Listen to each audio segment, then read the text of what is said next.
ॐ वसुदेवसुतं देवं कंसचाणूरमर्दनं देवकी परमानन्दं कृष्णं वन्दे जगद्गुरुं कृष्णं वन्दे जगद्गुरुं Hari Om. So here we say, this is the 18th verse we begin today. विस्तरेणात्मनो योगं विभूतिं च जनार्दन भूयः कथय तृप्तिर्हि शृण्वन्तो नास्ति मे मृतम्. Tell me again in detail, O Janardana, of your yoga power and immanent glory, for I do not feel satisfied by hearing your nectar like speech. Life giving and so nectar like speech. He calls it nectar like speech because Arjun was really shattered, and he is almost coming back to life with Krishna's assurance. And here he says, you tell me again in detail. विस्तार से, ये देखो पहला word है ना विस्तार, तो विस्तरेणात्मनो योगम.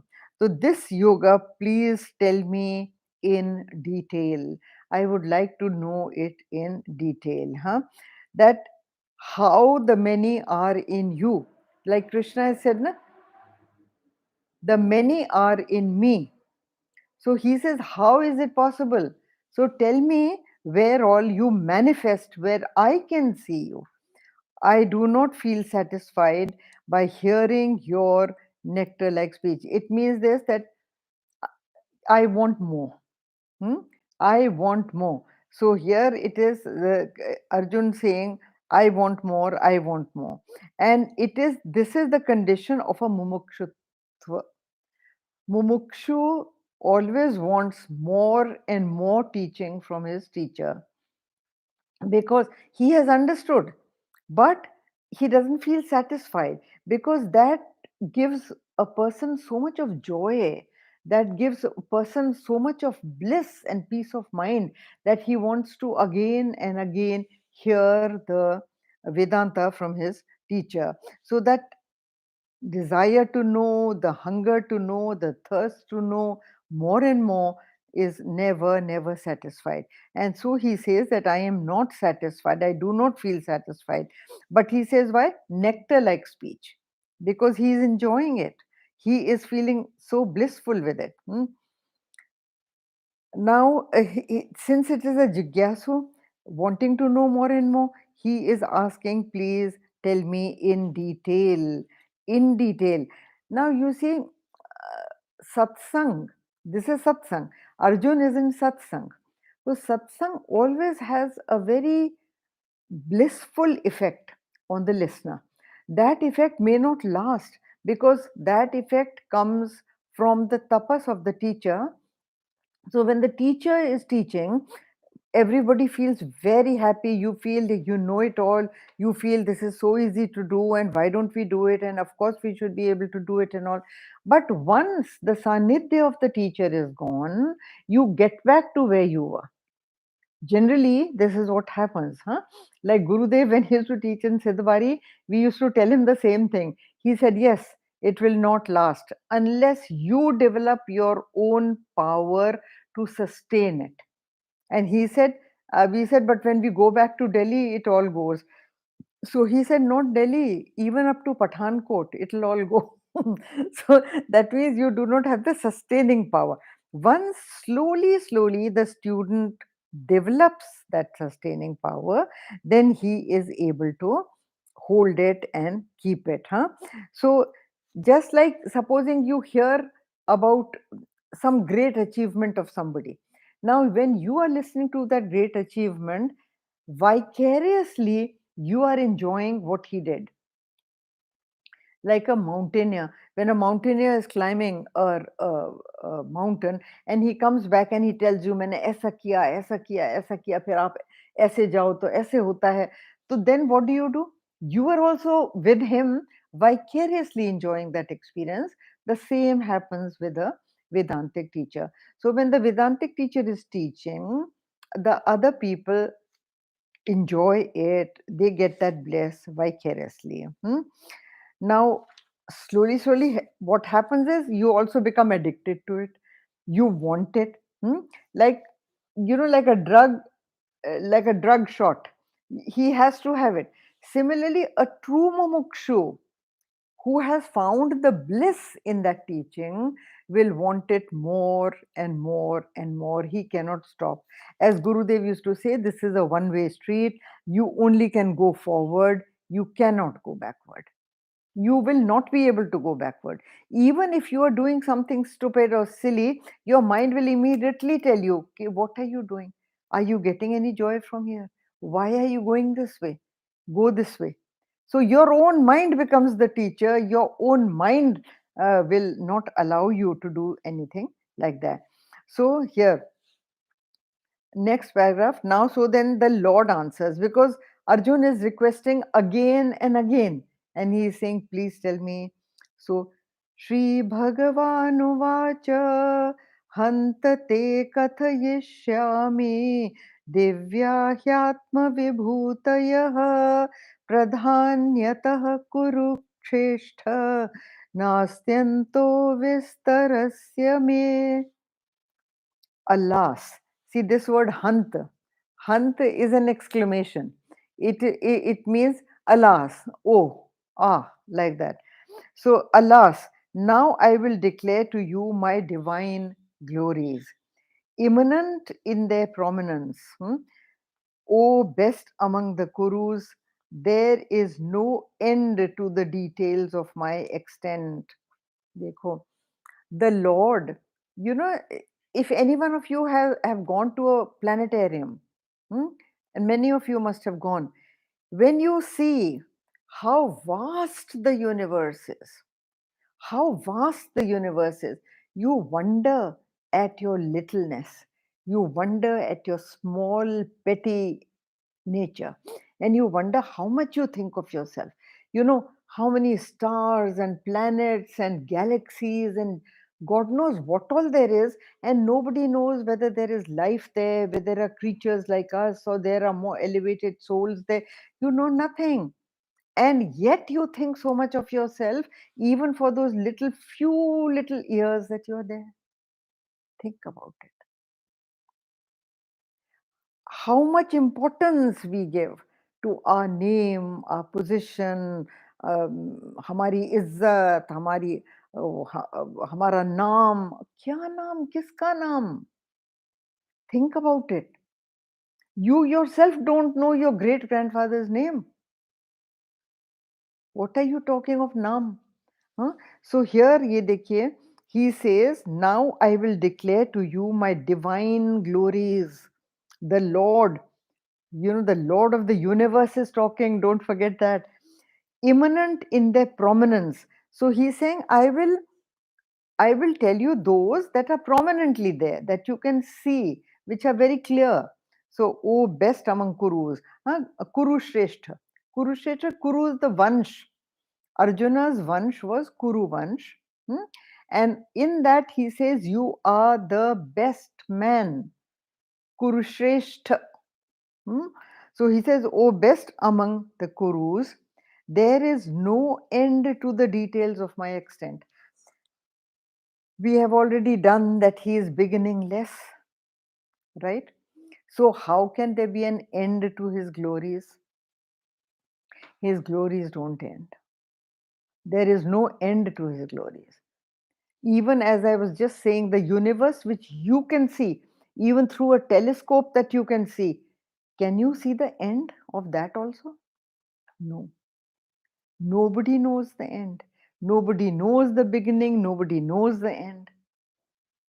No matter how powerful your telescope is, there is still more to be seen.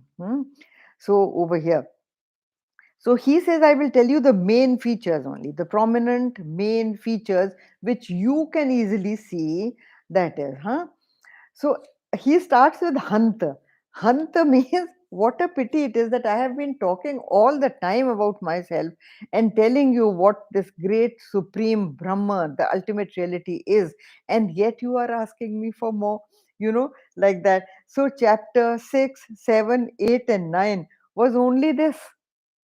I have gone on telling you only about myself, but yet you want to know. So, so you see, the thing is, Arjun wanted to know what? Arjun wanted to know that which he can easily perceive, which he can easily see, and he can easily see the glory in that of the Lord, so that he can worship easily. As I told you, that unless the mind has something to hold on to, how can the mind love?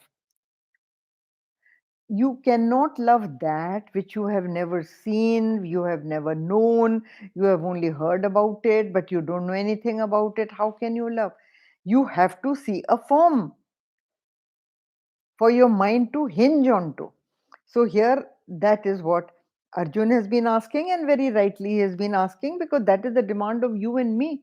I told you that that is the basis of Murti Puja of anything, whether it is a book, or it is a Murti, or it is a stone, or it is a Shivling, or it is a Kaaba, or it is a wooden cross, or whatever.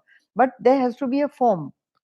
So, here he says, now in this, देखो, जब तक कि आपको ईश्वर का रूप नहीं दिखता, form नहीं दिखता, there can be no worship. So Arjun wants to realize in himself the form of the Lord, which he can worship very well. It is no point saying that he is all pervading, because when you say he is all pervading cannot have a form. There is no. But then he has also said that since I am all pervading, there is not a little cell anywhere or a little particle anywhere in which I am not. I am in everything. I am in everything. So in the whatever form you are seeing, see me in that.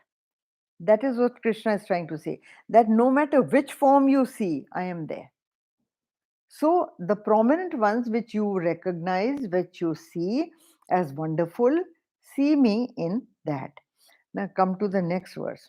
It says, Ahamatma Gudakesha Sarvabhutashaya Sthitah Ahamadishcha Madhyancha Bhutanamanta Evacha. He says, I am the self, O Gudakesha, seated in the hearts of all beings. I am the beginning, the middle, and also the end of all beings. So no existence apart from him is there.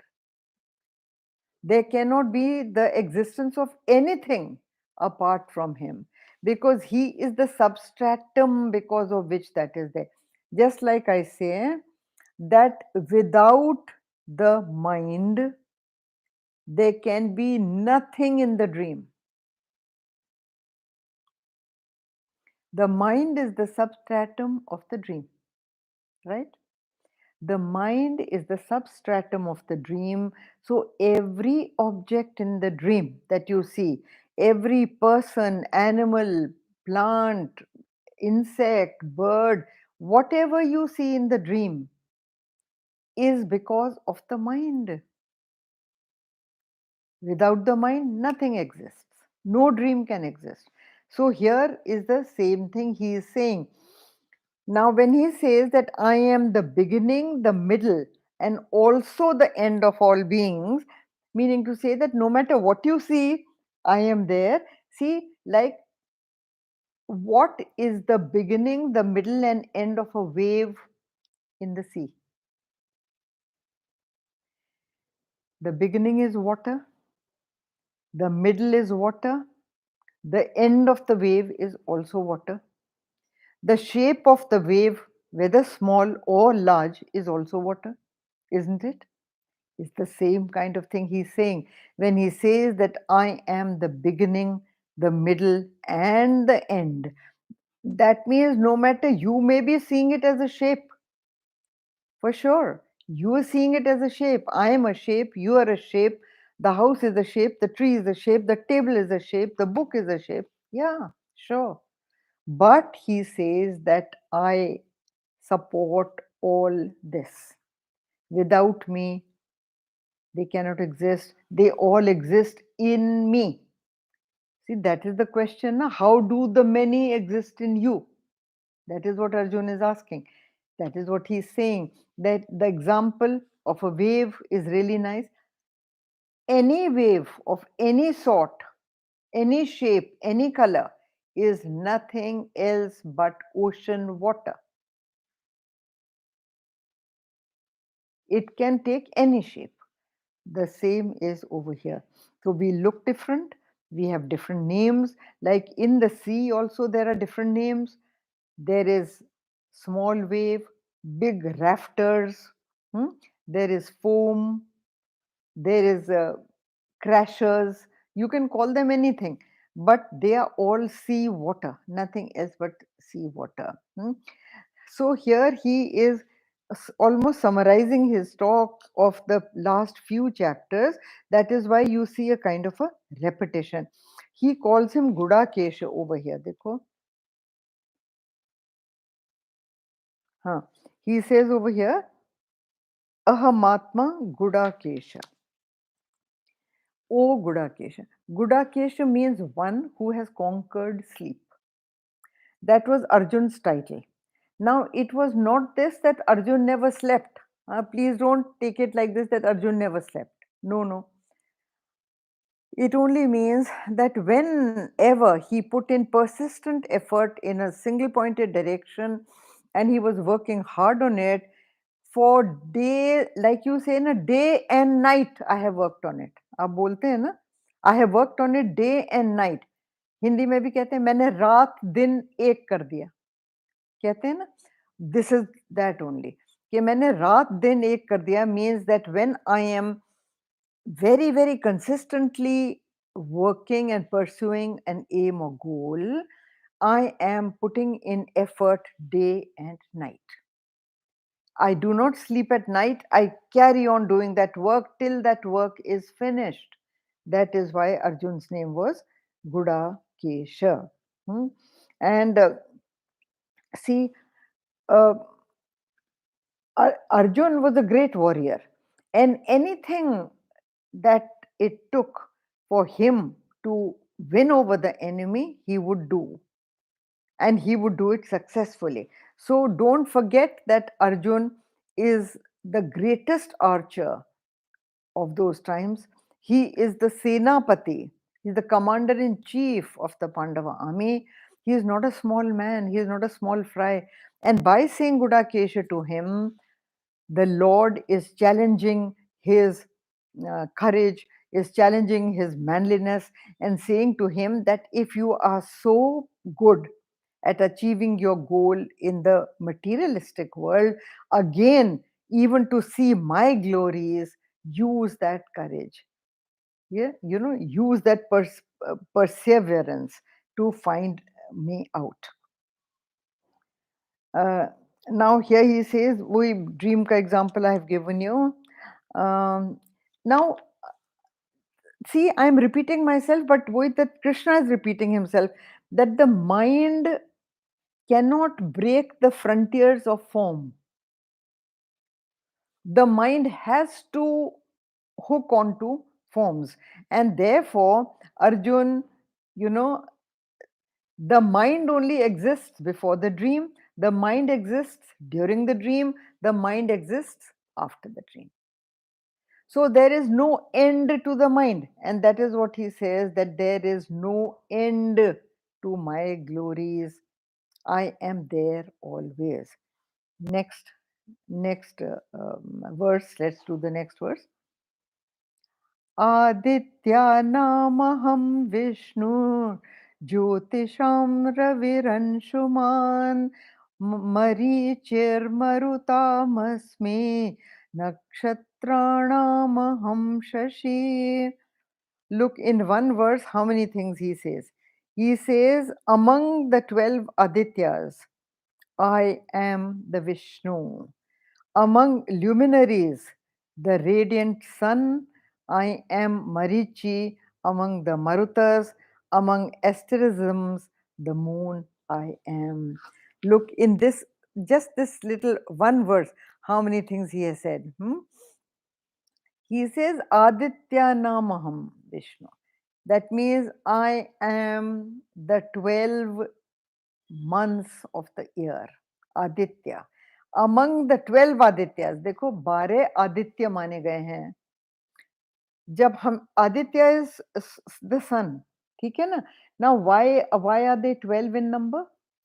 Because there are 12 stages of the sun. The placement of your earth vis-a-vis the sun is in 12 different directions, isn't it? So it says there are 12 Adityas. There is only one Aditya. Every time he changes his position, or the world rather changes the position vis-a-vis the sun, the effect of that Aditya is different. है ना? And therefore you have these different seasons. So among 12 Adityas, I am the Vishnu. हाँ, तो मैं उनमें विष्णु नाम का आदित्य हूँ. These 12 months are named. Now you have the English names. You say आप ये कहते हैं ना January, February, March, April, May. Now even those months are named after Greek and Latin gods. Most of them. ठीक है ना? So like January is named after Janus, March is named after Mars, Junus, and like that. So अपने क्या हैं जो अपने Indian calendar के जो मंथ्स हैं, they are named after Adityas, the different Adityas के नाम. तो here ये जो है he says I am Vishnu. Then among the luminaries, among those that shine, I am the radiant sun, he calls himself. कि जो सूरज है वो मैं हूँ. The different positions of the sun are Adityas. Okay.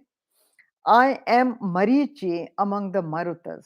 Marutas, they say, are 49 different kinds of winds. Look at the analysis of the rishis. आप सोच के देखो कि the rishis have even calculated the different kinds of wind that blows. There are hurricanes, there are storms. हाँ, कभी हल्की हवा चलती है, कभी तेज चलती है, कभी वेस्टर्ली ब्रीज है, कभी ईस्टर्ली ब्रीज है, कभी नॉर्थ विंड है, कभी कुछ है कुछ है. तो depending on the direction and the power and the velocity and everything of the wind, they have calculated 49 different kinds of winds. Sundarkand में आता है ना, जब हनुमान जी लंका जलाते हैं, when he is gone to burn Lanka, and they set his tail on fire, he says that he invoked 49 different kinds of breeze. Chale marut unchas is the line in Ramcharitmanas. Chale marut unchas. That means 49 kinds of winds started and they spread the fire all over Lanka. तो ये अच्छा, अभी इसमें ये देखिए मरुता. And among the asterisms are those shining objects in the sky. They are stars, planets, etc. So amongst them the moon am I. हाँ, तो देखो 12 महीने, 6 seasons. They say अच्छा, Aditya has come from Aditi. Aditi के पुत्र 6 थे. 6 sons Aditi had. Those sons were, अच्छा, sons के नाम देखो, शीत, वसंत, ग्रीष्म, वर्षा, शरद, and all. Now see, these are what? These are seasons, है ना? These are seasons. So Aditi and Aditi is the mother, Aditya is the son, and the sun has all these 6. ये 6 different seasons होते हैं ना India में. अपना इन Even Kalidas has written this great play called Ritu Sanghar. Now, in Ritu Sanghar, he has described these 6 different seasons and their beauty. तो ये ही 6 हैं अदिति के 6 पुत्र, ठीक है? And every month are the 12 Adityas. Now, just see, all this fits in so beautifully with our calendar. Now, okay, so ये विष्णु पुराण में वर्णन है, ये जो आपने देखा है अभी. Now, see, these are not seen, but the sun presents himself in 6 different seasons as 12 months of the year. So they are different effects of the sun are called Adityas. Okay. So he says, among the sources of energy, I am Ravi. Ravi is the sun. Again, another name for the sun is Ravi. So I am Ravi, the sun. I am infinite, and that is what he is trying to say. Now here, the sun becomes an objective correlative of the Lord. That is why in India so much of worship of the sun. भगवान ने जितनी विभूतियां बताई हैं ना गीता में, उनको सबको लोग वर्शिप करते हैं in India. They worship the peepal tree, they worship the sun, they worship the moon, they worship Vishnu, they worship. Why? Because the Lord has listed them in the Gita as his vibhutis. ठीक है ना, वो उन्होंने he has listed them as his vibhutis. तो लोग उन्हीं को as the form of the Lord सोच के और worship करते हैं. So understand that.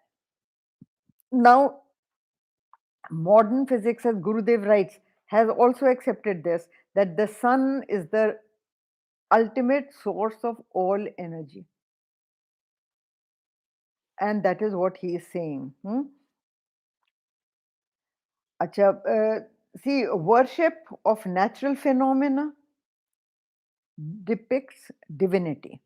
Because you worship natural. हम लोग क्या, Hindus worship plants, they worship rivers, they worship mountains, they worship shrubs, they worship the sun, they worship the moon, they worship the wind, they worship the earth on which they stand. They even worship their source of livelihood. Have you seen a driver, even a driver in India, that the foreigners don't understand this. Even a driver who's driving a car, he will come in the morning, he will touch the car and touch the car with his hand and then touch it to his forehead. That means he is saluting the car. He is saluting, bowing to the car also, because every particle has the Lord. And he is praying to the vehicle he drives that keep me safely. सोच के देखो.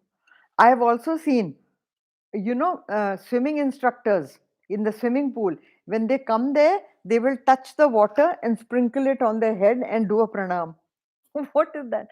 It only means that the place from which I earn my livelihood, the place from which I earn my bread is also the Lord. And seeing the Lord in that, I am bowing to him that keep my livelihood there for me, so that I may exist. सोच के देखो कितनी छोटी छोटी. An artist, before he comes onto the stage, a singer, a dancer, an actor, before he comes on the stage, does pranam to the stage before he comes on there. This is India. This is Hinduism, and you will be surprised. India, all religions are really merged together. You will see Muslims doing this also. Huh? Muslim artists, when they come onto the stage, they do a pranam to the stage. They light the diya. अब ये क्या है? It is an intermingling of faith, isn't it? Just like Hindus celebrate Eid, or they worship the moon, the Muslims also worship the moon. So it is so intermingled. This whole thing, especially in India, is really to be seen and admired, that how beautifully things are mingled in this country. And see, Now, in amongst the stars or asterisms, the moon is the brightest, and the moon is worshipped in many, many ways. The sun is worshipped in many, many ways. Huh? So these are the brightest objects of the night, the moon. The brightest object of the day, the sun. So both are worshipped because the Lord says that it is my glory. My glory shines through them.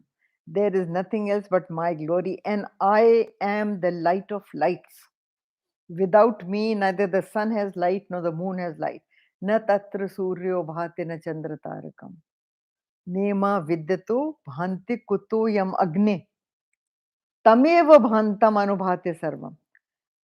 It is your light which makes all these lights possible. Hmm? So, this is what this verse is trying to say. Hmm? So, now from here onwards till then, there are 75 different vibhutis that the Lord is going to tell you about.